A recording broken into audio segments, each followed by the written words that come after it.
Hey everyone, and welcome back to another Explainer. Today, we're putting the American housing dream on the operating table and doing a full autopsy. We're going to dive into the numbers, the history, and the very real psychological toll of what I like to call the Great Disconnect.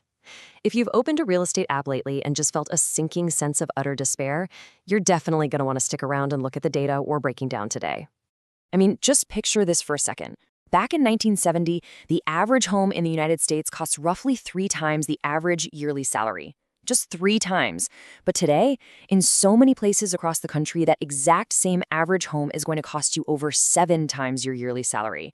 It's the exact same country, the exact same dream, but we are living in a completely different reality. And seeing a massive jump like that immediately begs the question, right? When exactly did normal, hardworking folks start losing the ability to actually buy a home? What literally happened between 1970 and today to make the math so punishing? Because this isn't just a simple story about inflation, it's a massive economic mystery. And today we're going to solve that mystery together by tracing the data step by step. Section 1, the old American dream. Stability built on a single income. Okay, to really grasp how broken things are right now, we kind of have to understand what the baseline used to be. The original dream wasn't about extreme wealth. We aren't talking giant mansions here. People in the 1970s just wanted stability, a house, a driveway, maybe a little backyard. In fact, the median home size back then was roughly 1,500 square feet.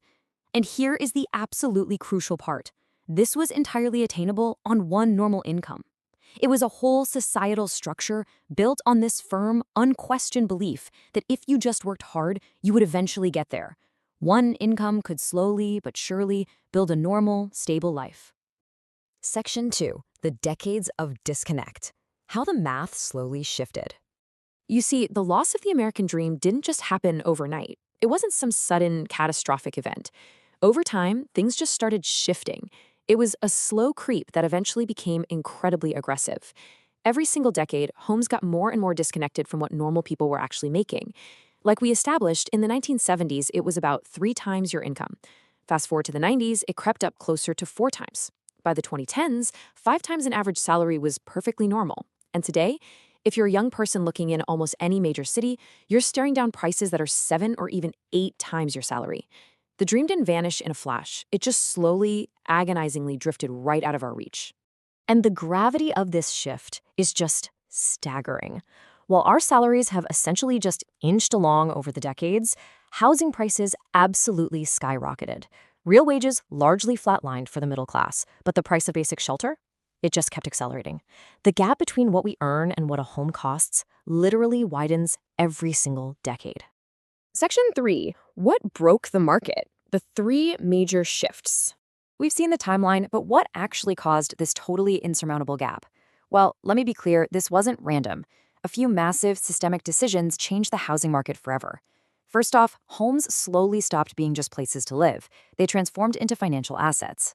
Wall Street and institutional buyers basically started treating shelter like a high-yield stock, which heavily competes against average families. Second, an era of historically low interest rates flooded the market with easy money. When borrowing gets cheaper, prices inevitably inflate right along with it. And finally, the housing supply simply couldn't keep up. Restrictive zoning laws and slower construction rates meant our cities were growing way faster than we were building homes. Huge crowds of buyers, fewer homes to go around, and boom, you get skyrocketing prices. Section 4, the generational wealth divide, the emotional reality. This completely broken math has created a massive generational divide. Older generations were actually able to use the housing market to build their wealth. They bought in when the ratio was just 3 or 4 times their salary, and they rode that incredible wave of inflation all the way up. But newer generations were struggling just to get a foot in the door. It's like the older generations got to comfortably walk up a staircase, while young people today are staring at a staircase where the first 5 steps have been completely smashed to pieces. And honestly, the saddest part about all of this is the psychological toll. Because the math shifted so slowly over so many years, a lot of people don't blame the system at all. They blame themselves.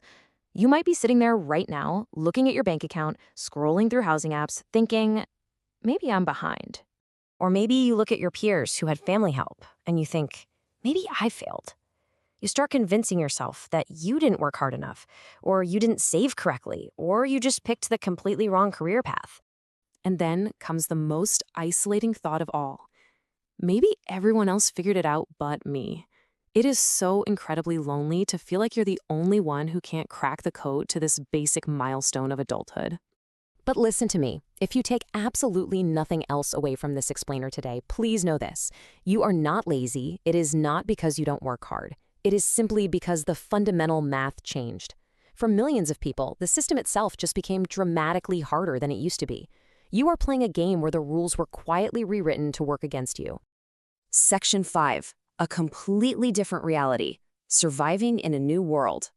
The dream of owning a home didn't vanish in one explosive moment.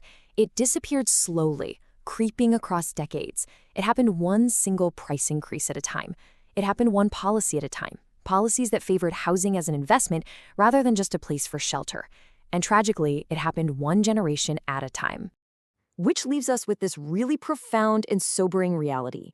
An entire generation is currently trying to survive, trying to build lives, start families, and find some stability in a housing market that was built for a completely different world, a world that literally no longer exists. The 1970s math is long gone, but the heavy societal expectation that you should own a home, that's still here, and it's creating an incredible amount of friction and anxiety for today's buyers. So, after looking at all the numbers and tracing the history, what generation are you a part of? And honestly, given everything we've unpacked today, do you think you'll ever own a home? I really want to hear your personal stories and your perspectives on this, so please drop a comment down below. Thank you so much for joining me for this explainer. Keep learning, keep questioning the systems around you, and I will see you next time.